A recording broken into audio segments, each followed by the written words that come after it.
Hola, bienvenidos y bienvenidas una semana más a Ciclismo Evolutivo. Ya sabéis, el podcast donde unimos práctica, ciencia y experiencia para hablar sobre entrenamiento, nutrición, psicología y ya sabéis todo lo que tenga que ver con el rendimiento en ciclismo. Y hoy vamos a hablar de un tema que está de rabiosa actualidad y sinceramente me extraña que a esta altura sigamos dándole tantas vueltas a lo mismo, y precisamente por ello he decidido hacer un podcast para aclarar muchos conceptos o muchas creencias erróneas que hay en torno a este concepto que se ha dado a llamar entrenamiento polarizado, aunque más bien podríamos hablar de formas de distribuir nuestras intensidades de entrenamiento, puesto que aparte del modelo polarizado podríamos hablar de distribuciones piramidales, de distribuciones a umbral o de distribuciones de baja intensidad, aunque como vamos a ver ahora, esto dentro de una temporada realmente es mucho más complejo y definir o etiquetar cómo es el entrenamiento de una persona solamente por la distribución que tengan algunas variables en las distintas zonas de entrenamiento durante la temporada me parece un proceso altamente simplista. Para ello vamos a verlo.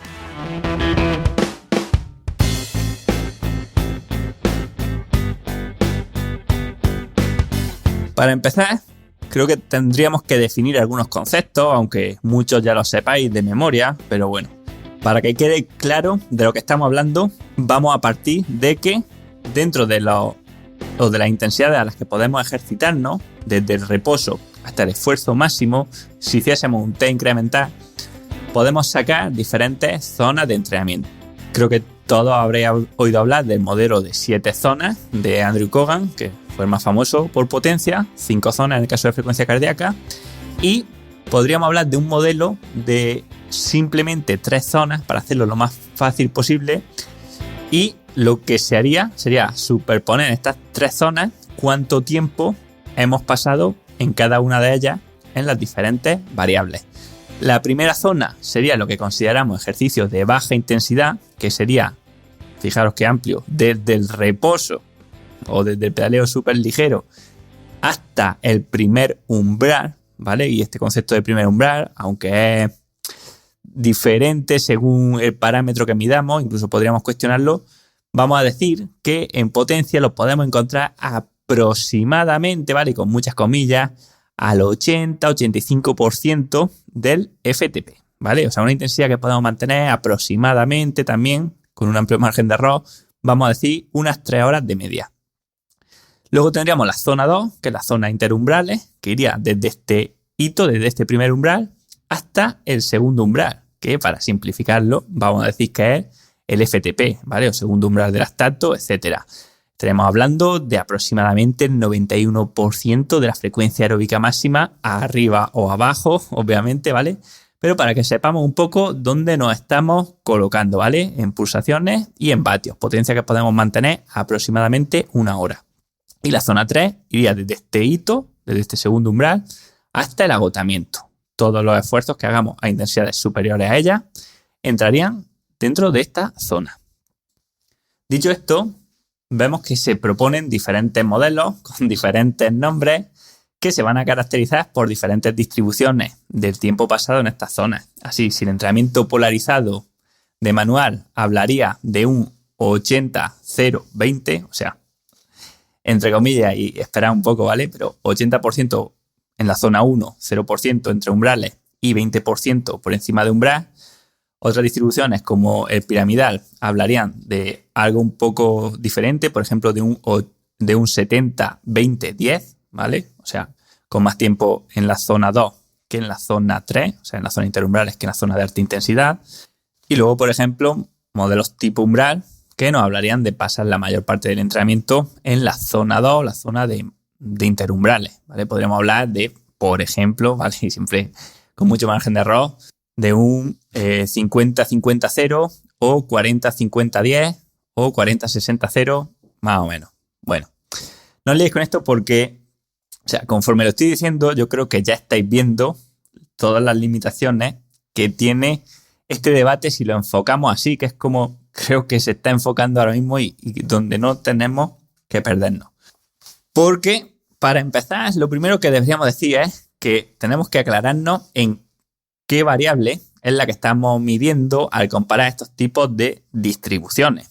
Y es que no va a ser lo mismo esta distribución de, por ejemplo, 80-0-20 si estamos hablando de potencia que si hablamos de frecuencia cardíaca. Es que incluso aunque estuviésemos hablando de un modelo polarizado, siempre va a haber más tiempo en la zona 2 o casi siempre que en la zona 3. Sí, es una cosa muy sencilla porque para llegar a 180 pulsaciones tengo que pasar por 150, por 160 y por 170, ¿no? Entonces, si lo mido en minutos acumulados en las diferentes zonas, pues obviamente siempre me voy a encontrar una distribución piramidal o umbral o de baja intensidad, ¿no? Pero esto tiene lógica. Cuando hablamos de potencia o de velocidad es otra historia, pero si hablamos, por ejemplo, este modelo polarizado solamente por potencia y quisiéramos ceñirnos a un 20%, imaginároslo, ¿vale? Porque hemos leído que tiene que ser entrenamiento 80-0-20. Estaríamos hablando de que un ciclista profesional que entrene 20 horas a la semana debería hacer 4 horas de trabajo acumulado por encima de umbral, lo cual es una locura. O sea, es algo que ocurre en una vuelta por etapas, en competiciones quizá, pero no algo inasumible, ingestionable totalmente para el entrenamiento, ¿no? Entonces, y obviamente también vemos aquí un limitante. Un 20% no es lo mismo para un ciclista que entrena 20 horas que para el que entrena 4, ¿no? Estamos hablando de diferencias abismales y muy grandes, ¿no? Entonces, tenemos que descartar un poco cómo se está hablando, cómo se está enfocando este debate. Y de hecho, Seiler lo explica claramente. Y yo remito, voy a dejar en la nota del episodio 2 artículos que tengo hablando del polarizado, más la entrevista que me hizo Marcos Vázquez en Fitness Revolucionario, que precisamente de entrenamiento polarizado fue de lo que más hablamos. Y de lo que hablamos simplemente es que, o de lo que habla Seiler, que es, digamos, el primer científico que pone de relieve el entrenamiento polarizado en el mundo académico, pese a que se lleva haciendo durante toda la historia en los deportistas de alto nivel porque funciona, ¿vale? No por otra cosa, no por falsas creencias, sino porque, aunque se ha intentado cambiar, se ha visto que funciona. Pero lo que él dice es que hablamos del carácter de las sesiones, ¿vale? O sea, si una sesión, por ejemplo, tiene una serie de consumo máximo de oxígeno y las series son 5 por 5 minutos y la sesión entera son 3 horas y de esas 3 horas, pues menos los 25 minutos de intensidad, las restantes 2 horas 35 fuesen a baja intensidad, esa sesión se definiría o entraría dentro del 20% de entrenamientos de alta intensidad, mientras que el resto de sesiones, ¿vale? Las sesiones de rodaje aeróbica, las sesiones de paseo, las sesiones de fondo entrarían en el 80% restante, ¿vale? Y siempre entendiendo estos porcentajes como algo variable. Entonces, cuando separamos los entrenamientos en función del carácter que tiene esa sesión, ya estamos discriminando mucho mejor el grano de la paja. Así, siempre que nos hablen de distribuciones polarizadas, piramidales, umbrales, etcétera, tenemos que preguntar, sí, pero ¿en qué variable? Porque es que perfectamente podríamos considerar el entrenamiento de un ciclista en un periodo determinado como polarizado desde el punto de vista de la potencia, pero piramidal si lo hacemos analizando la frecuencia cardíaca.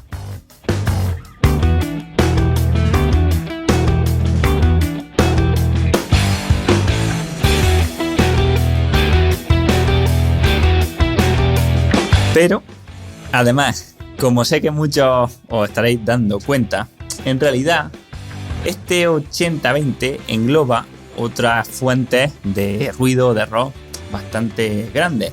Y es que, y otro fallo que veo común en los deportistas cuando se intenta llevar este 80-20 hasta el extremo, es que la intensidad relativa que estamos ejercitándonos en un momento solamente es una parte de la ecuación del estrés que estamos generando a nuestro organismo.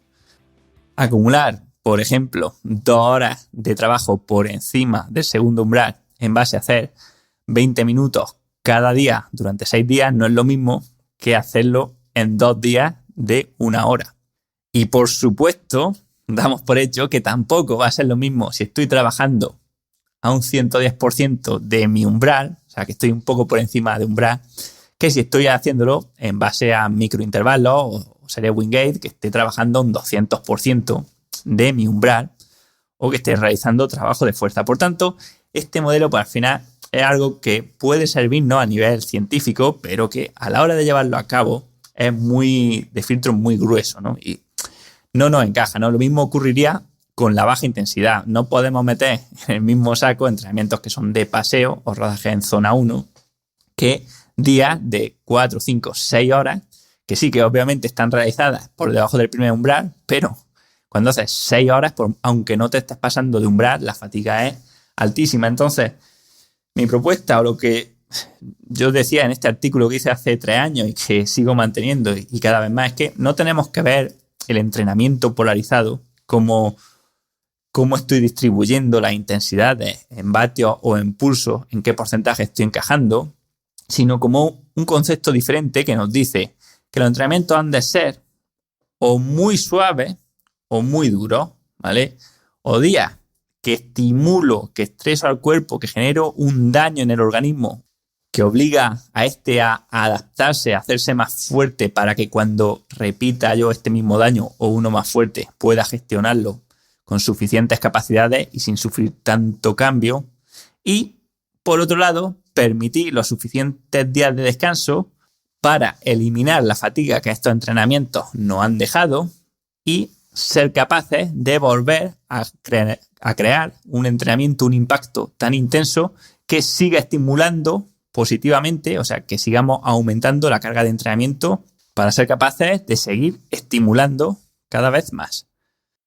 Sé que siempre pongo el mismo ejemplo, pero porque lo veo muy sencillo de entender, y es que no es lo mismo hacer 2 días, 2 horas, ¿vale? A una misma intensidad, que hacer un día 4 horas y el siguiente 0.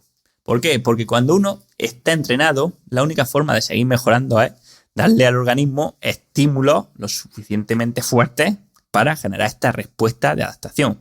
Y, obviamente, entrenamientos que siempre repetimos, como el de 2 horas, pues no son ni suficientemente fuertes para generarnos este impacto, ni lo suficientemente suaves para dejarnos recuperar. En cambio, cuando lo entrenamos polarizado, tenemos el día intenso, las 4 horas, por ejemplo, que nos generan un desgaste, nos generan una fatiga, que nos hace mejorar, y luego tenemos el día de 0, que nos permite recuperar. Entonces, aunque la distribución fuese la misma, aunque estemos haciendo en total las mismas horas, aunque el tiempo en zona sea el mismo, pero el impacto en el organismo es muy diferente, ¿vale? Y esto es lo que tenemos que quedarnos, porque el principal problema que tenemos los ciclistas, o bueno, muchos ciclistas que se autoentrenan, es esta incapacidad para polarizar los entrenamientos, o sea, para hacer días donde impacta el organismo, donde extenúo mucho, y muchos días, la mayoría, ¿vale?, donde dejo que el organismo se recupere o trabajamos otras capacidades.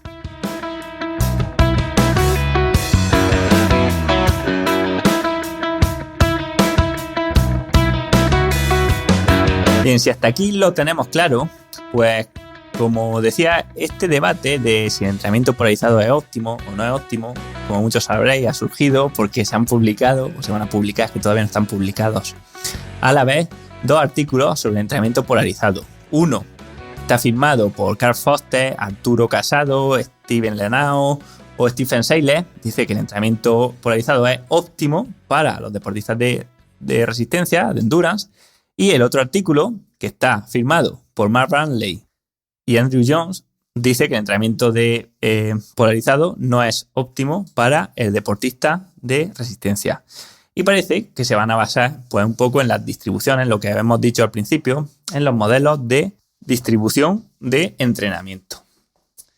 Y lo primero es aclarar que en lo que he expuesto hasta ahora, creo que los 2 grupos van a estar de acuerdo. Y quizás las diferencias, pues bueno, ya se basen un poco en decir si deberían los deportistas principalmente en su fase de intensidad de la periodización, o sea, en los 2-3 meses antes de la prueba objetivo, favorecer un poco más el trabajo entre los 2 umbrales o favorecer un poco más el trabajo por encima de umbral, aparte de que la mayoría del trabajo va a ser, y yo creo que en esto tampoco van a discutir por debajo del primer umbral, ¿vale? O sea, que el debate está en si los días de intensidad, las series van a ser en la zona interumbrales o principalmente, o si las series van a ser principalmente por encima del segundo umbral. Y aquí, pues obviamente, tenemos argumentos a favor y en contra de ambos grupos, y sabiendo que esto al final es lo menos importante, seguramente, lo primero que me gustaría destacar es que personalmente no veo que ninguna zona de por sí tenga algo que no puedan conseguir las otras. O sea, cuando uno trabaja en la zona entre umbrales, obviamente que está trabajando el metabolismo oxidativo y fundamentalmente las fibras lentas, pero si ese esfuerzo, por ejemplo, lo mantiene durante el suficiente tiempo, o sea, imaginaros un fondo de 5 horas con puertos en la zona entre los dos umbrales, acumulando 2 horas en esa zona, o sea, al final la fatiga es tan grande que hace que las fibras lentas se agoten, por ejemplo, y se empiezan a utilizar las fibras rápidas. Veremos que, por ejemplo, el consumo de oxígeno asociado a una potencia al final del entrenamiento es mucho más alto, la producción de lactato seguramente se eleve y quién sabe si al final del entrenamiento también se disparará porque los umbrales van bajando, el pulso, por ejemplo, va a tener una gran deriva cardíaca. Entonces, bueno, hasta cierto punto el trabajo entre los dos umbrales, si se mantiene suficiente tiempo, va a ser un estímulo muy grande al organismo y puede conseguir adaptaciones similares a lo que podríamos conseguir con el entrenamiento más polarizado, que también habría que ver, ¿no?, en qué zona se trabaja este polarizado, ¿no? Porque no es lo mismo, como he dicho antes, justo a umbral que al 140% de este umbral. Y obviamente también en parte de la prueba a la que estemos preparándonos, ya que no va a ser lo mismo, me entiendo, la preparación de una prueba de ultradistancia o de un Tour de Francia, donde vamos a tener muchas subidas largas a ritmo, bueno, para los líderes, a ritmo entre los dos umbrales, que por ejemplo la preparación de pruebas mucho más explosivas, donde vamos a tener la necesidad de generar mucha potencia en poco tiempo, donde vamos a tener muchos cambios de ritmo. Y una vez aclarado esto, y yendo de cosas cada vez de más a menos importantes, sí que parece que el entrenamiento polarizado tiene su fama justificada y sí que parece que hay cierta evidencia de que puede ser superior, ¿vale?, esta distribución polarizada a distribuciones tipo umbral, y aunque no está tan claro porque se han estudiado menos, también podría ser más ventajosa, por lo menos si se realiza en las etapas finales de la preparación, que el modelo de piramidal.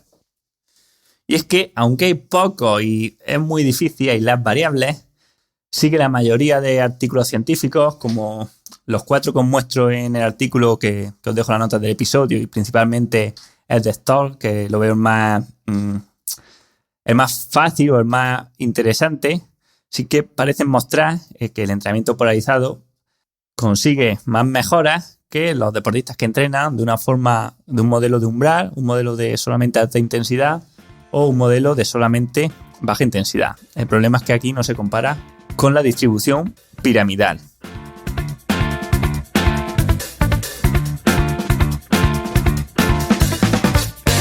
Yendo más al campo teórico, uno de los mecanismos que se proponen para la especial utilidad del entrenamiento polarizado se basa en las dos diferentes vías que tenemos para activar PGC1-alfa, que es una proteína que señaliza o digamos que inicia toda la cascada de adaptaciones que terminan con una mejora en el entrenamiento, o sea, en la capacidad de resistencia. Se puede hablar de que tendríamos dos formas de activar esta proteína. Una sería a través de la alta intensidad, a través del aumento de AMPK en el músculo, y la otra sería a través del alto volumen, de las contracciones musculares repetidas en el tiempo por el aumento de la acumulación de calcio en el retículo sarcoplasmático. Ambas vías, tan diferentes entre sí, llevarían a la activación de PGC1-alfa, que como digo, pues sería la reguladora o la que iniciaría pues toda la adaptación del aumento o de la interconversión de fibras tipo 2B en tipo 2A, el aumento de la biogénesis mitocondrial, de la capacidad de oxidar grasa, de los transportadores GLUT4, de la capacidad de almacenar glucógeno, entre otras.